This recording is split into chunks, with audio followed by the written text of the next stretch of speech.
Taste the Daily. Dindigul மாவட்டம் தாடிக்கொம்பு பேரூராட்சிக்குட்பட்ட ஆண்டிய கவுண்டனூரில் முறையான சாலை வசதி இல்லாததால் அப்பகுதி மக்கள் அவதியடைந்துள்ளனர். ஊரக வளர்ச்சித்துறை அமைச்சர் ஐ பெரியசாமியின் சொந்த தொகுதியான ஆத்தூர் தொகுதிக்குட்பட்ட ஆண்டிய கவுண்டனூரில் சாலை அமைக்க பூமி பூஜை போடப்பட்டும் தற்போது வரை பணிகள் நடைபெறவில்லை என அப்பகுதியினர் தெரிவித்துள்ளனர்.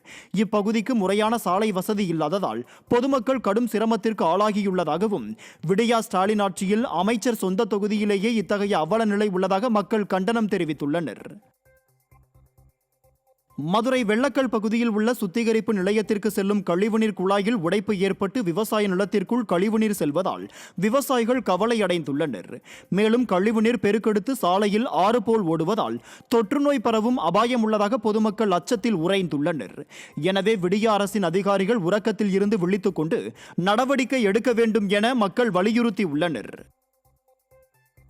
சிவகங்கை மாவட்டம் காரைக்குடி கொப்புடைய நாயகியம்மன் கோயிலில் நடைபெற்ற வைகாசி தேர் திருவிழாவில் ஏராளமான பக்தர்கள் கலந்து கொண்டு தேரை வடம் பிடித்து இழுத்தனர். முன்னதாக தேரில் எழுந்தருளிய கொப்புடைய நாயகிக்கு சிறப்பு பூஜைகள் நடைபெற்று மகா தீபாராதனை காட்டப்பட்டது. இதில் சுற்றுவட்டார பகுதிகளைச் சேர்ந்த பக்தர்கள் முளைப்பாரி எடுத்து தங்களது நேர்த்தி கடன்களை நிறைவேற்றினர். இதனையடுத்து திருத்தேரை பெண்கள், இளைஞர்கள் உள்ளிட்ட ஏராளமானோர் உற்சாகத்துடன் வடம் பிடித்து இழுத்துச் சென்றனர்.